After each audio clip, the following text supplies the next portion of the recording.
Little brother is now listening. There's a lot of little brothers running around here.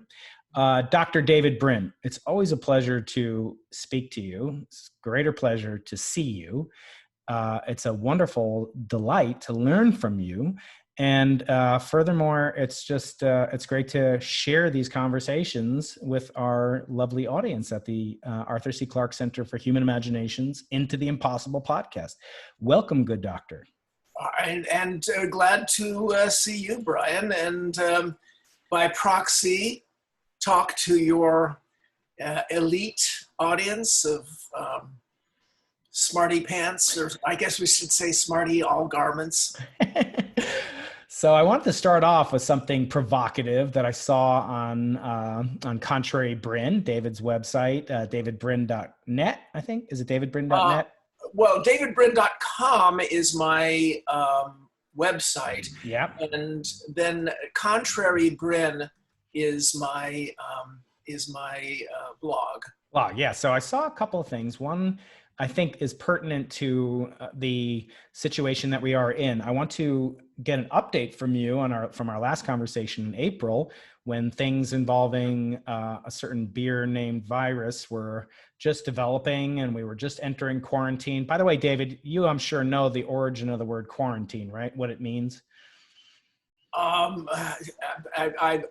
sure I knew it at some point. It means... Oh, yeah, 40, yes. Oh, sorry, 14. 40, yeah, so originally you would 14 days. Yes. 14 days you were supposed to stay on the ship before you were allowed ashore. And that's like, so we're on our 10th quarantine, 10th 14-day period, maybe 11th. How have you adjusted to it? Have you seen any green shoots, or are they all concrete bunkers? Well, I mean, we've seen that some states like New York have handled things very similarly, and they had a worse strain of the virus. But New York handled things very much like the Western Europeans have, and that is that they developed a sense of community. They shut down. Everybody wore masks, and within maybe 2 quarantine periods, what had looked like a train wreck in New York turned out to be a model for the nation. The problem is that we were forced to be 50 nations, and many of them decided that they knew better than the experts. So the United States is a hodgepodge of arguments for Brexit, actually, because the fact is that we have no borders between these states, and so they can't be separate experiments. That was the idea behind federalism, was separate experiments. But the notion was that a disastrous experiment in one state will not necessarily affect its neighbors. Well, we've learned that that's not true. Yeah. I'm supposed to have Ben Shapiro on my podcast not too long from now, and connection to his new book, How to Destroy America in 3 Easy Steps, which I received a pre-publication copy of kindly from his people. And that book makes an argument that America could be disintegrated, as he calls it. And I know your politics are very different from his. We take all people on this podcast, and we do not get into politics specifically. But one thing he talks about is very much in consonant with what you just said. And in my critique of the book, I basically lay out a couple of different scenarios where it's the conclusion comes down to the fact that federalism is not a law of nature. It is not something that is guaranteed for our country to remain these 50 unified states. And I wonder if I had asked you in February, is the United States going to endure for another 254 years, 44 years? What would you have said the odds would be of that remaining 50 contiguous, 50 United States? And what do you think the odds are now? It hasn't changed that much, because back then, before COVID, I knew we were under attack. Explain that. Sorry, under attack. Well, all right. Look, big picture perspective are us. That's what I do. You know, when I do science fiction, I do big picture perspective of the future. But most science fiction authors, believe that science fiction was badly named. It should have been called speculative history. Yes, or thought experiments. Yeah. Right, because science per se, only 10% of science fiction authors are scientifically trained as I am. I got my doctorate where you now work at UCSD. Proud son of UC San Diego. Similar field. The only maybe 10% of us are scientifically trained and bring as much science in as I do. But all of us are imbued with history, which is the great tragic story. It is the great story of millions upon millions of our ancestors trying their best and with just horrifically stupid, dumb ideas in their heads and implementing them. And sometimes they move things a bit forward. And we are the beneficiaries of all of that. But one great plague infested human history, and that was humans' propensity for delusion. We're all deluded. Science gave us tools like the magic incantation, I should say the holy incantation of science, that we are all taught to recite, which is, I might be wrong. Let's find out. Now that should be the incantation of all maturity, especially something that all males should recite. Yes. But even that catechism in science only lets us find maybe half our errors because we're delusional. The great discovery that we made in the few Enlightenment experiments, Periclean Athens, Da Vinci's Florence, and this 250-year experiment that we've been trying, has been letting rulers rule from the top down. Allows them just to nurse their delusions. And they make horrible mistakes, and with this litany of mistakes is what we call history. No combination of civilizations across 6,000 years have been as successful as we have been. Right. And yet there is a cult spreading across both wings of the political axis, but one considerably more than the other, that we should return to a pyramidal type, feudal, based on inheritance and or race and fitness, right? And these societies were never as successful as ours, never anywhere near close. So this experiment that we're engaging in now, vastly more successful than Periclean Athens or Da Vinci's Florence. It has had crises across the last 250 years. And I call them 8 phases of the American Civil War. Because if you go back, it's the one we call the Civil War was a really gruesome one, but it was phase 4. You have to go back to 1778 when Cornwallis came south to the American South and found a great many more royalists and Tories there. And it's the same basic division where just a lot of Americans have different dreams. And that reminds me of a quote that or a topic that you briefly addressed on your blog, that also involves a multiple of the number 2, as does your 8 phases of the Civil War, and that's called the fourth turning. And I have not read this book. I've seen this book. I have been intrigued by this book. I have connections to the one of the 2 authors, Strauss and Howe. One of them is deceased, unfortunately, but the other one is alive. I'm hoping to have him on the podcast someday. Of course, I'll have to learn his name by then. But I know you've spoken with some bemusement. Perhaps that's too light a word. But can you talk a little bit about that book and why it so enervates you? Well, again, big picture perspective. If you look across history, there have been romantics. And left and right is not a sacred thing locked in stone. Most people on the left and most people on the right do not map onto what used to be called left or right, either in the French Assembly of 1789 when it got started, or the old notions of Marxism. For instance, market capitalism, all the metrics, fiscal responsibility, entrepreneurship, all of these things do better under Democrats. So go figure. But what we loosely call left and right are 2 romanticisms. And what really, really is common among them is this. Almost all people who have called themselves leftists believe in a teleology of history. That is, teleology means history is foreordained. And that teleology is upward, with a lot of violence and revolution and all of that if you're a Leninist or a Maoist. But it has a purpose. It has an endpoint, an evolutionary That's endpoint. right, and which makes them much more like Christians. Yeah. Mm-hmm. Now, the right has a tendency to also believe in teleology, but it's cyclical. Mm-hmm.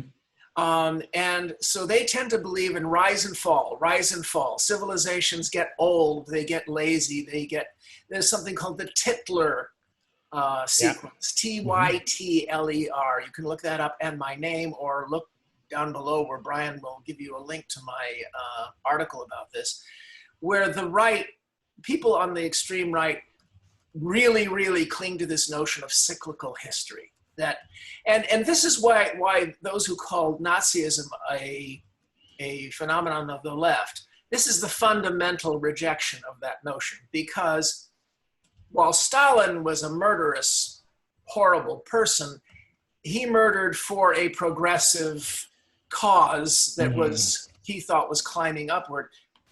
Hitler and the Nazis believed that ice moons came regularly and caused everything to go through the same cycle over and over again. Now that leads us to Strauss and Howe.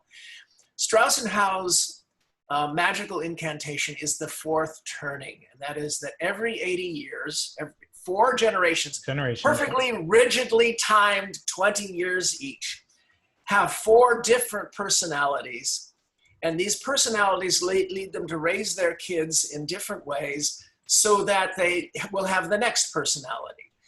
And every third turning, wastrel, lazy, self-righteous, indignant generation causes a crisis that their kids have to clean up. And the first cleanup was the American Revolution. The second one, 4 years later, was the Civil War, phase 4, I call it. The next one was World War II, and now we're 80 years after that, and the new hero generation has to clean up that mess. Well, it's an alluring tale. I write alluring tales. I recognize a magical incantation that is meant to entertain, draw people in, and have them feel it's plausible. Read any of my novels, and I promise you guys out there, you will be entranced, and you will fail to feed the cat. You'll fail to get your work done because I'm good at it. I recognize masters. Strauss and Howe did the same damn thing. They made a magical incantation, and boy, does it read plausible. Yes. And it is gibbering loony. It has attracted attention on many fronts. And again, you didn't know I was going to ask you about this, but since you mentioned this odd octet multiple of 2, I couldn't resist. So let's move on from there to something much less provocative in some sense, but more provocative to others of us who are of the nerdy persuasion. And that involves so-called theories of everything. As you know, I've partnered with PBS Spacetime Studios, Matt O'Dowd and his team, along with the friends at the Arthur C. Clarke Center. And Great show. Thank you. Yeah, it was several good shows. Thank you. Yeah, we put out 2 shows so far, and we're hoping to get input from people like you, people in the audience. Please send us comments on the videos and let us know who you think we should involve next, because this is the 100th anniversary of the very famous Great Debate, so-called The Great Debate.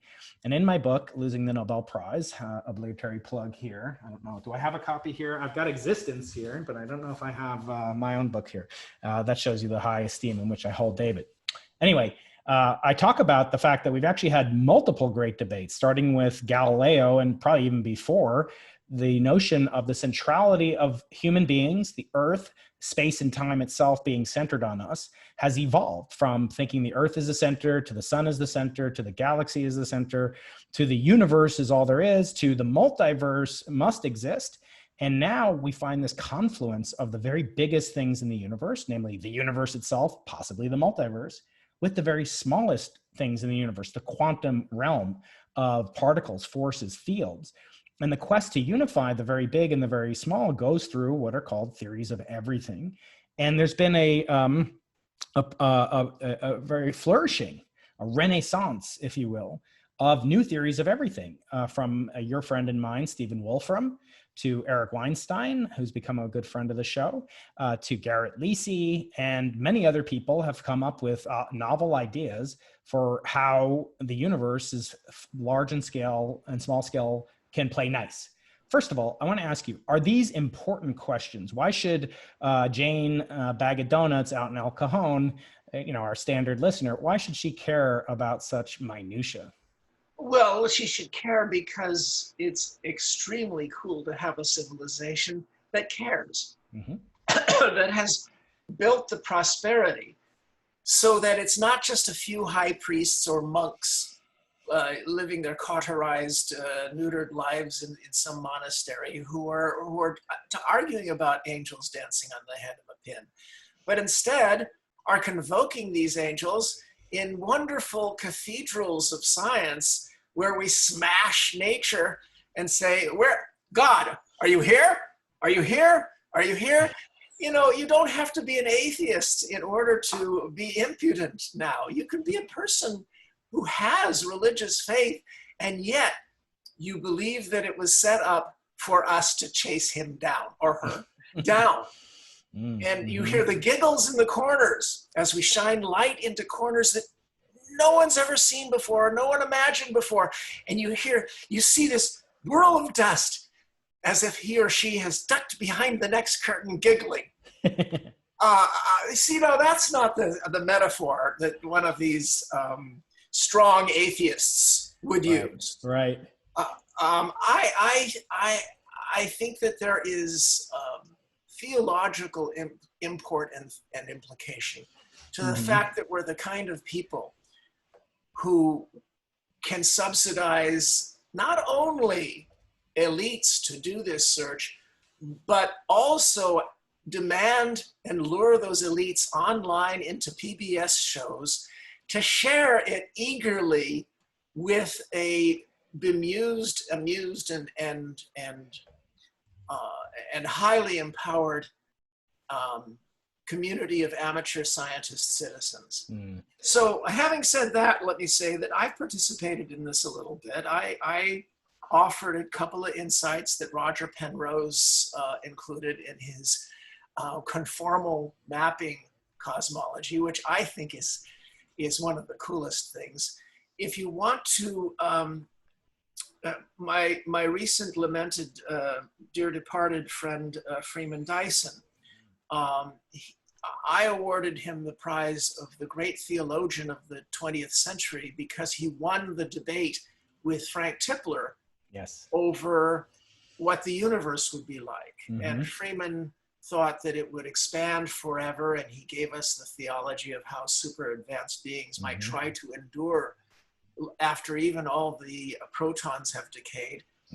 Frank Tipler had this wonderful Baroque, incredibly amusing and frustrating book called The Physics of Immortality that talked about what might happen in the last million years if the expansion of the universe slowed down because of gravity and then came together in the big crunch. And our distant descendants became effectively God. And because they could collect all the infrared rays that you have emitted when you've laid in a blanket outside at night, they know you and they resurrect you at the end of time. What an amazing, wonderful, and if it weren't true, it ought to be. And now Roger comes and he says, stop, you're both right. It's going to be expanding forever. The protons and electrons, everything will decay. And when the last proton decays, it all simply becomes a big bang. Yes, it's very poetic. It has some overtones of Judeo-Christianity perhaps as well. And I think there are some beautiful aspects of it. What intrigues me so much is was the comity that I observed for most of these debates. There was some pugilism that came in. And as I said, they don't say that physicists are going toe to toe for nothing. That's a good one, right? I just lost a toenail last night. Oh no, I'm so sorry. Well, we won't go toe to toenail then. All right. But these folks have widely disparate, conjectures, and in some sense there can be only one. It's not as if one is a Newtonian talking about the low mass limit of a higher dimensional, higher encompassing field theory, such as Einstein's field theory. It's that one has field theory, Einstein's field theory, and the other one has cellular automata, as Stephen does, as a fundamental generating force. So I wonder, how do we reconcile this in the scientific method? You've written about this recently as well, and I'll put a link to that. How is it possible that so many different things can flourish, or are we being too accommodating, however you will correct me? Why do we seek this or should we seek a sense of consilience, or should we instead be more suited up for intellectual battle, because there can be only one? Or well, other than your reference to the movie Highlander, there can be only one.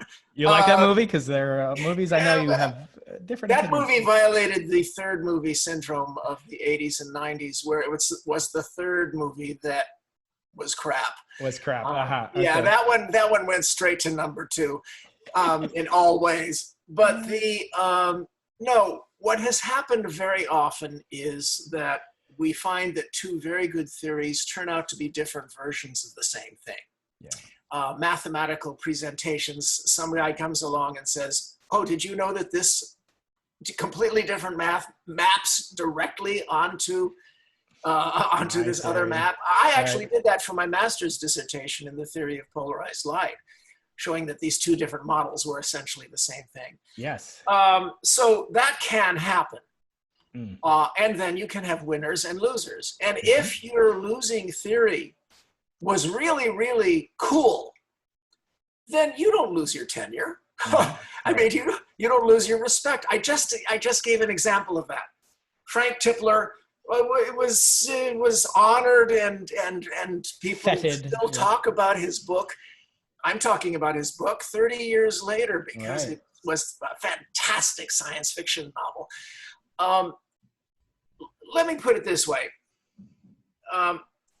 This whole left-right thing has another insanity, and that is that the right supposedly declares the virtues of competition, but hates regulation because it interferes with competition. The left is suspicious of the word competition and would like everybody to cooperate. That's a gross oversimplification, but to the extent people believe it, it's treason to what made everything work for us, and that is regulated competition. Because if you look across those 6,000 years of pyramidal cultures, cheating abounded, and you don't get the creativity of competition if those on top are cheating. What Adam Smith talked about, and FDR, and his cousin Teddy Roosevelt, and so on, was how to regulate away the cheating so that we get the benefits of competition. Now, there are 5 great arenas in which we've learned how to do this. One is markets, democracy, both of them being deliberately poisoned now, but we have proved that you can do that. You can have regulated competition in those that create vast wealth. Justice courts. Science is regulated by holding each other accountable. Yes. And adversarial. That's right. It's adversarial. I point out that this notion that scientists are these weak lemmings following the same paradigm. Oh yeah, climate change. We all have to do the same thing. It's ridiculous. Scientists are the most competitive humans our species ever created, and I'm looking at one right now. But we don't need a lot of regulation because we have an ultimate arbiter, an ultimate referee called objective reality. I mean, it's going to tell us sooner or later which of us is right.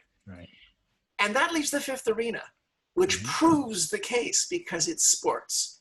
Try to imagine a sporting league that removed all regulation for one Saturday, including the rules against murder, And all it would dissolve in violence and death. The and purge, right? And that would be the end of the sporting league. Look at rollerball.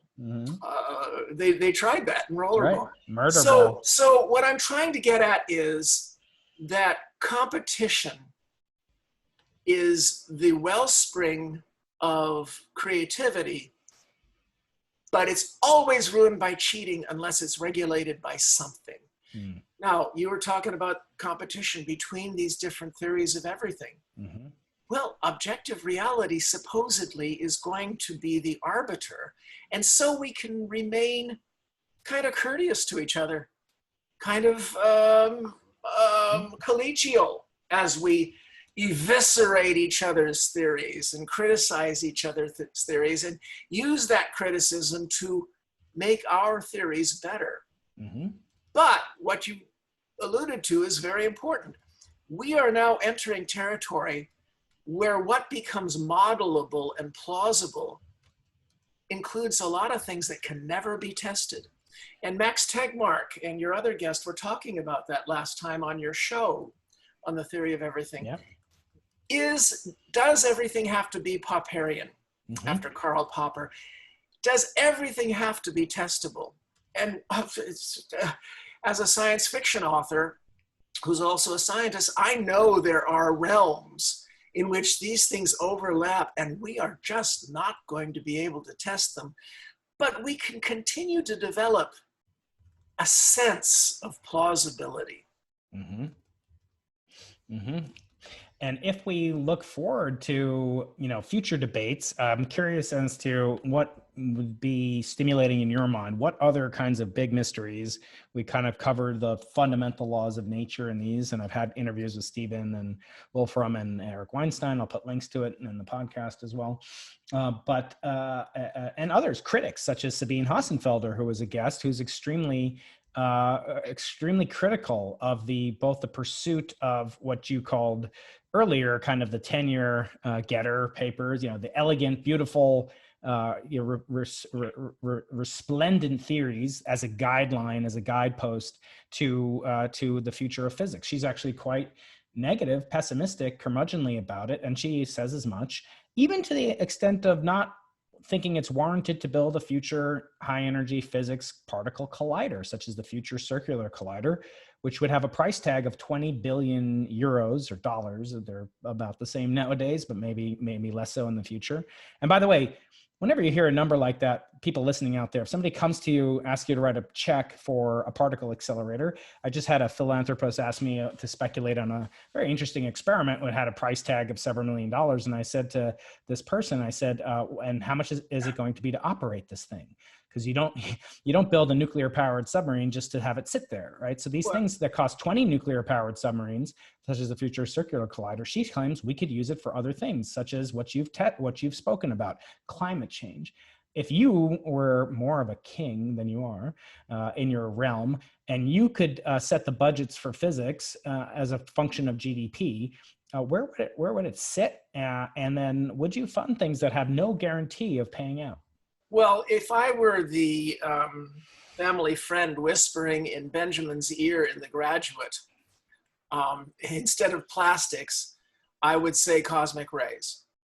I mean, after all, we're never going to make an accelerator more powerful than a great many cosmic rays, which we see piling into our atmosphere or passing through our spacecraft all the time. Now, they are diffuse.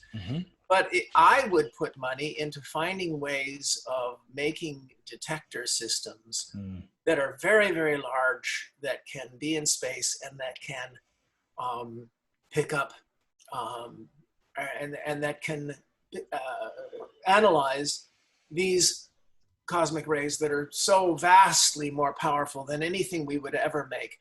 Now, the argument for the collider is that we can make 7, 8, 9, 10 orders of magnitude more of these high energy particles and refine them so that we know exactly what they were before they collided. And that's an argument. But I also see the argument to trying to repair our civilization and giving that top priority. I'm wary of the left's notion that it's a zero-sum game. But there are times when the money is that big that it is taking things away. So it's not totally positive sum. And by the way, that is the most important concept of our civilization. And that is the notion of the positive sum game. Yes. Those 5 arenas were set up in order to try to create competition so that there are winners and losers, but everybody's getting more. So, you know, my aim in the marketplace or in science is to be victorious over you while we both win. And that's kind of game, actually, it's actually amazing that human beings are capable of even understanding it, because almost all of our ancestry, from the caves to the tribes to the empires, was all zero sum. In order to win, you had to make someone else lose. So the notion that we are capable of positive sum, and more than half of Americans poll as being able to understand the basic idea of positive sum games, I think that's remarkable. Yeah, I agree. David, I'm running short on time. I have to interview several more geniuses like yourself. I always like this. I want to do it more regularly than once a month, or than once every 4 months. Let's try to do it monthly, as I originally had hoped, if you will accommodate it. I'm happy to, and I want to raise a glass of whatever we've got in honor of our dear friend, Andy. Yes, Andy Friedman, you were talking about the theory of everything in the multiverse. Well, we were the 3 physicists. It's not that often I get to wear that hat. So Andy was brilliant and wonderful and one of the sweetest, and he and his dear wife were probably the cutest couple I have seen outside of Hollywood. And I have good news for you. His final paper, which is a test of Lorentz invariance violation using distant cosmological objects, a project that he pioneered, stewarded, led through analysis, all the way quasars at opposite ends of the universe. Yes, that paper, we just received word that has been accepted for publication in Physics Review D, which is a hugely high impact journal. I'm planning to do a special podcast tribute to him, and maybe also speak about that paper in particular, because it's a tour de force. It was a masterpiece. The cosmos has lost one of its greatest luminaries, and I'm emotional thinking about it. It's been only a month since we lost him. Recording this in August 12th, Margaret Burbage's birthday, would have been 101 years old, and unfortunately, Andy did not come close to that. So we miss him. We miss Margaret too. We love you, David. Thank you so much. Be well. Stay well. Let's talk again very soon. All right. Take care, Brian. Best of luck.